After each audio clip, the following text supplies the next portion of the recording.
राधे राधे। जय माता की। परमा एकादशी व्रत कथा। बहुत समय पहले कांपिल्य नगर में सुमेधा नाम का एक ब्राह्मण रहता था। उसकी पत्नी का नाम पवित्रा था। दोनों पति पत्नी धर्मपरायण, सत्यवादी और भगवान विष्णु के अनन्य भक्त थे। वे प्रतिदिन पूजा पाठ करते, अतिथियों का सम्मान करते और यथाशक्ति दान पुण्य भी करते।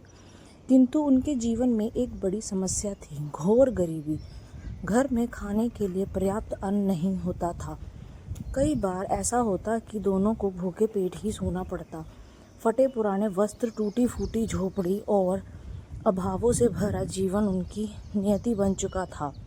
फिर भी पवित्रा कभी शिकायत नहीं करती थी। वह अपने पति की सेवा को ही अपना धर्म मानती थी।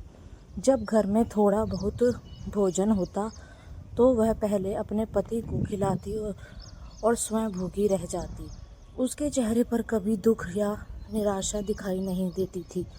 एक दिन सुमेधा अत्यंत चिंतित होकर बोली, हे प्रिय, हमारी स्थिति दिन प्रतिदिन खराब होती जा रही है। घर में अन्न नहीं है, वस्त्र नहीं है। मैं किसी दूसरे नगर जाकर धन कमाने का प्रयास करना चाहता हूँ। शायद वहाँ कोई काम मिल जाए और हमारी गरीबी दूर हो जाए। पवित्रा ने विनम्रता से कहा, स्वामी, संसार में जो कुछ मिलता है वह कर्म और भाग्य के अनुसार ही मिलता है। यदि आपके भाग्य में धन होता तो वह यहीं भी प्राप्त हो सकता था। आप मुझसे छोड़कर मत जाइए, मैं आपके बिना नहीं रह पाऊंगी। भगवान अवश्य हमारी सहायता करेंगे। पत्नी के प्रेम और विश्वास को देखकर सुमेधा कुछ समय के लिए शांत हो गया, किंतु उसके मन की चिंता समाप्त नहीं हुई। कुछ दिनों बाद उनके घर एक महान तपस्वी ऋषि पधारे। वे थे महात्मा कौंडिन्य ऋषि। दोनों पति पत्नी ने अत्यंत श्रद्धा और आदर के साथ उनका स्वागत किया। यद्यपि घर में कुछ भी नहीं था, फिर भी उन्होंने यथाशक्ति ऋषि की सेवा की। ऋषि उनके व्यवहार और भक्ति से बहुत प्रसन्न हुए। उन्होंने पूछा, वत्स, तुम दोनों बहुत दुखी दिखाई दे रहे हो। बताओ, तुम्हारी समस्या क्या है? तब पवित्रा ने हाथ जोड़कर कहा, हम धर्म का पालन करते हैं, भगवान की भक्ति करते हैं, परंतु अत्यंत गरीबी के कारण जीवन कठिन हो गया है। कृपया करके कोई ऐसा उपाय बताइए जिससे हमारा दुख दूर हो सके और भगवान की कृपा प्राप्त हो। कौंडिन्य ऋषि मुस्कुराए और बोले, हे साध्वी, तुम दोनों वास्तव में धन्य हो और विपत्ति में भी तुम्हारा विश्वास नहीं डगमगाया। मैं तुम्हें एक ऐसा व्रत बताता हूँ जो मनुष्य के सभी दुखों का नाश करता है। दोनों पति पत्नी ध्यानपूर्वक सुनने लगे। ऋषि बोले, जब अधिक मास आता है तब उसके कृष्ण पक्ष में एक अत्यंत पवित्र एकादशी आती है, जिसे परमा एकादशी कहते हैं। इस दिन भगवान विष्णु का विधि पूर्वक व्रत और पूजन करना चाहिए। जो श्रद्धा से इस व्रत को करता है उसकी दरिद्रता दूर होती है, पाप नष्ट होते हैं और जीवन में सुख समृद्धि आती है।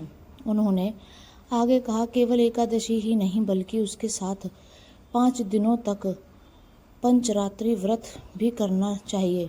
इन 5 दिनों में भगवान विष्णु का स्मरण, भजन, जप, दान और संयम का पालन करना चाहिए। इसका फल अत्यंत महान है। सुमेधा और पवित्रा ने निश्चय किया कि वे पूरी श्रद्धा से यह व्रत करेंगे। समय बीता और अधिक मास आया। परमा एकादशी का व्रत दिन उपस्थिति हुआ। दोनों ने प्रातःकाल स्नान किया, स्वच्छ वस्त्र धारण किए और भगवान विष्णु की मूर्ति के सामने दीप प्रज्वलित किया। उन्होंने तुलसी दल, पुष्प, धूप और नैवेद्य अर्पित किया। पूरे दिन भगवान के नाम का कीर्तन करते रहे। उन्होंने भोजन का त्याग किया और मन, वचन तथा कर्म से भगवान का स्मरण करते रहे। रात्रि में जागरण किया गया। वे भगवान विष्णु के भजन गाते रहे और उनकी महिमा का गुणगान करते रहे। इसके बाद उन्होंने पंचरात्रि व्रत भी पूर्ण श्रद्धा के साथ किया। यद्यपि उनके पास धन नहीं था, फिर भी उन्होंने अपनी क्षमता के अनुसार दान दिया और अतिथियों का सम्मान किया।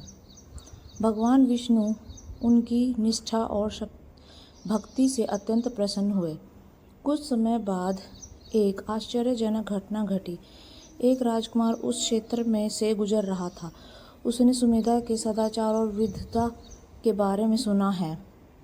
वह उनसे मिलने आया। राजकुमार उनके ज्ञान, विनम्रता और धर्मनिष्ठा से बहुत प्रभावित हुआ। उसने सुमेधा को सम्मानपूर्वक एक सुंदर घर प्रदान किया, साथ ही जीवन यापन के लिए पर्याप्त धन, गायें और भूमि भी भेंट की।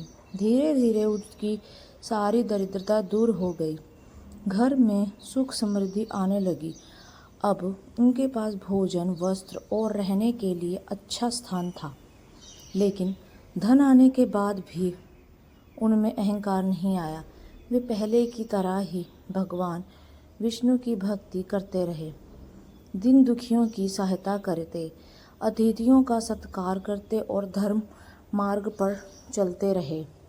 इसके बाद एक दिन पवित्रा ने भगवान के सामने प्रार्थना करते हुए कहा, प्रभु, आपने हमारी परीक्षा ली, परंतु अंत में अपनी कृपा भी बरसाई। हमें ऐसा आशीर्वाद दीजिए कि हम जीवन भर आपकी भक्ति में लगे रहें। भगवान की कृपा उन पर बनी रही। उन्होंने दीर्घायु, सुख और सम्मान प्राप्त किया। अंत समय में दोनों ने भगवान विष्णु का स्मरण किया और दिव्य लोक को प्राप्त हुए। फिर कहा जाता है कि जो भक्त श्रद्धा, भक्ति और विश्वास के साथ परमा एकादशी का व्रत करता है, भगवान विष्णु उसके कष्ट दूर करते हैं। यह धन केवल प्राप्ति का साधन नहीं, बल्कि आत्मशुद्धि, भक्ति और मोक्ष का मार्ग भी है। कथा का संदेश: कठिन परिस्थितियों में भी भगवान पर विश्वास बनाए रखना चाहिए।